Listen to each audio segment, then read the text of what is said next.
तो हेलो बच्चों, नमस्कार। स्वागत है आप सभी का माधुरी क्लासेस में। तो ये जो है वीडियो क्लास 12th हिंदी का महत्वपूर्ण गद्यांश मैंने दिया है जो हर वर्ष पूछा जाता है। आप देखोगे यह हर साल में आया हुआ है, तो इस साल 2023 में भी पूरे चांसेस हैं इसके आने के। तो चलिए देख लेते हैं इसके प्रश्नों को आप किस तरीके से हल करेंगे। तो सबसे पहले हमको क्या करना होता है, हमको ये गद्यांश पढ़ना होता है, ठीक है। इसी तरह से गद्यांश दे दिया जाएगा, 5 क्वेश्चन आपको दिया जाएगा, पाँचों क्वेश्चनों के आंसर आपको इसी गद्यांश में से देने होते हैं, ठीक है।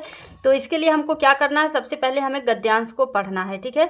मैं आपको सारे क्वेश्चन के आंसर यहाँ पर लिख कर दिखाऊंगी कैसे आप लोगों को बोर्ड एग्जाम में लिखना है, ठीक है। तो ध्यान से वीडियो को पूरा देखिएगा, तभी चीज़ें आपको समझ में आएंगी।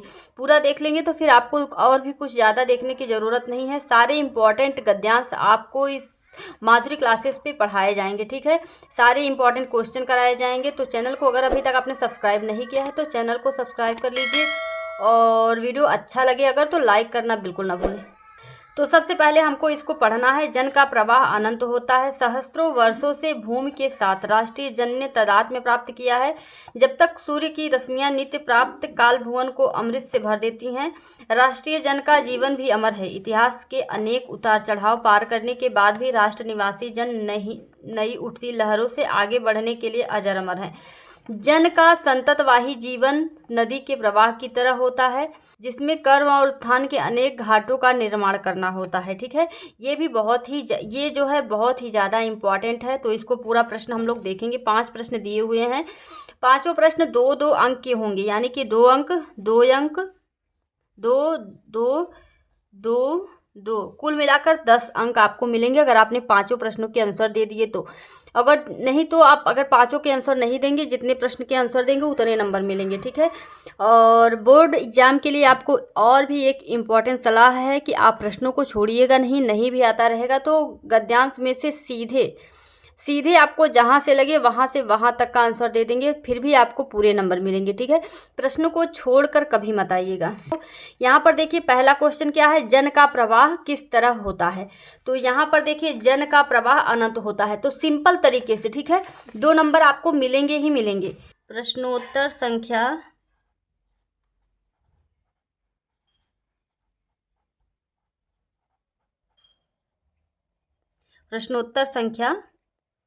3 है, ठीक है।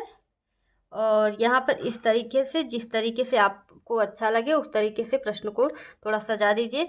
उसके बाद यहाँ पर पहला प्रश्न डालेंगे, ठीक है। ये तीसरा गद्यांश है, ठीक है।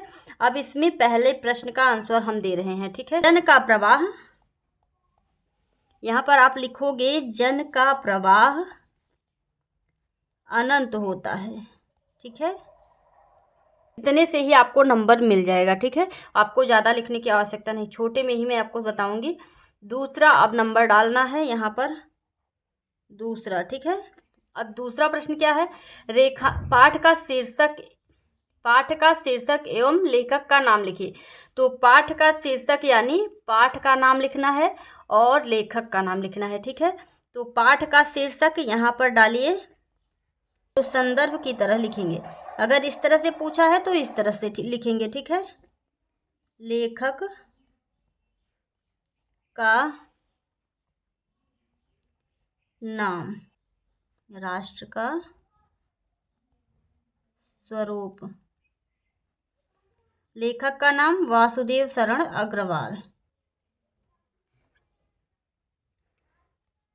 अब देखिए हमारा तीसरा क्वेश्चन जो है रेखांकित अंश की व्याख्या कीजिए, ठीक।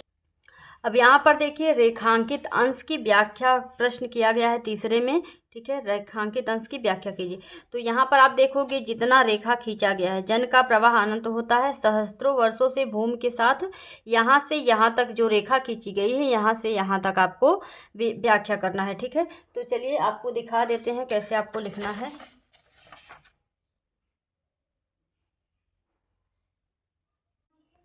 तो तीसरा प्रश्न आप यहाँ पर देख सकते हैं कि रेखांकित अंश की व्याख्या आपको इसी तरह से लिख लेना है, उसके बाद इसका व्याख्या कर देना है, ठीक है। तो यहाँ जहाँ से यहाँ देखिए, जहाँ से रेखा खींची हुई है यहाँ से यहाँ तक का व्याख्या आपको कर देना है, ठीक है। अगर जिसको नहीं आएगा वो थोड़ा बहुत चेंज करके बस उसी को थोड़ा बहुत चेंज करके भी लिख सकता है, ठीक है।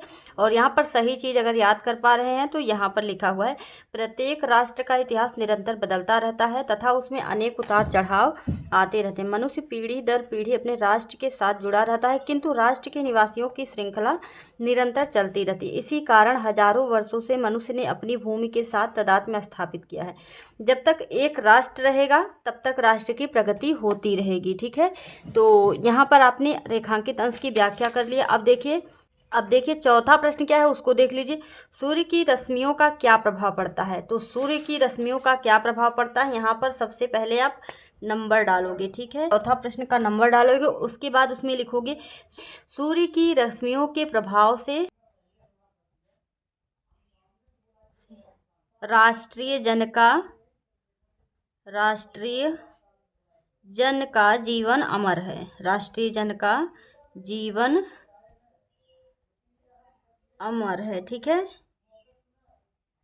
इतना आपको यहाँ पर सूर्य की रश्मियों का क्या प्रभाव पड़ता है, तो सूर्य की रश्मियों के प्रभाव से राष्ट्रीय जन का जीवन जो है अमर होता है, ठीक है। अब पांचवा प्रश्न का नंबर डालेंगे। नंबर डालना बिल्कुल नहीं भूलेंगे क्योंकि सबसे ज़्यादा इंपॉर्टेंट नंबर है। अगर आपका नंबर सही से नहीं डाला रहेगा, एग्जामिनर कंफ्यूज होगा तो फिर आपको नंबर नहीं देगा, इसलिए नंबर डालना बहुत इंपॉर्टेंट है। अगला देखिए, घाटों का निर्माण का आशय, लास्ट क्वेश्चन है पांचवा, घाटों का निर्माण का आशय स्पष्ट कीजिए, ठीक है। तो यहाँ पर आप देखोगे,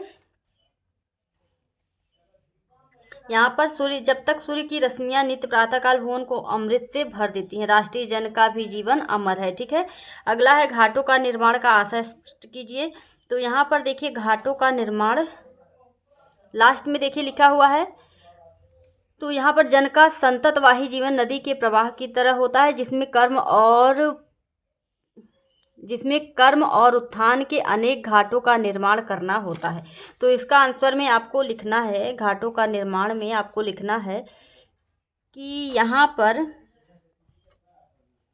घाटों का निर्माण का आशय और अपने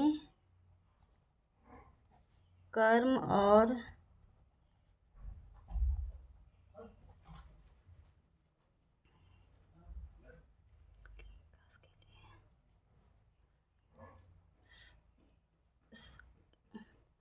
और श्रम के द्वारा विकास पद चिन्ह छोड़ना है, पद चिन्ह छोड़ना है, ठीक है।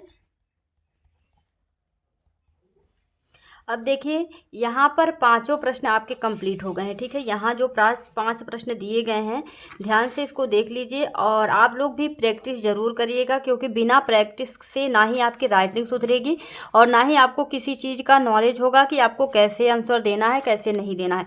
बहुत से बच्चे इसी में कन्फ्यूज होते हैं, ठीक है। तो इम्पॉर्टेंट गद्यांश मैं आपको सारे दे दूँगी जितने आपके बोर्ड में पूछे जाने के चांसेस हैं, ठीक है। ये बहुत ही ज़्यादा इंपॉर्टेंट है, इसलिए इसको सबसे पहले दे रही हूँ। तो इसको अच्छे से समझ लीजिए आपको क्या क्या करना है। यहाँ पर देखिए मैंने पहला और दूसरा प्रश्न यहाँ पर दे दिया है, ठीक है। इसी तरह से लिखना है। जब आपको संदर्भ पूछा जाएगा फिर आपको लिखना है कि प्रस्तुत गद्यांश हमारी पाठ्य पुस्तक, और जब आपसे सीधा शीर्षक और लेखक का नाम पूछा जाएगा तो आपको उस तरह से लिखना है। उसके बाद रेखांकित अंश की व्याख्या इस तरह से करना है। और 5 प्रश्न मैंने आपको दे दिए हैं। तो वीडियो अच्छा लगा हो तो लाइक ज़रूर करें और अपने दोस्तों को भी शेयर कर दीजिए ताकि उन्हें भी गद्यांश के प्रश्नों को हल करने में सहायता मिले। और चलिए मिलते हैं नेक्स्ट वीडियो में और भी अच्छे कंटेंट के साथ। धन्यवाद।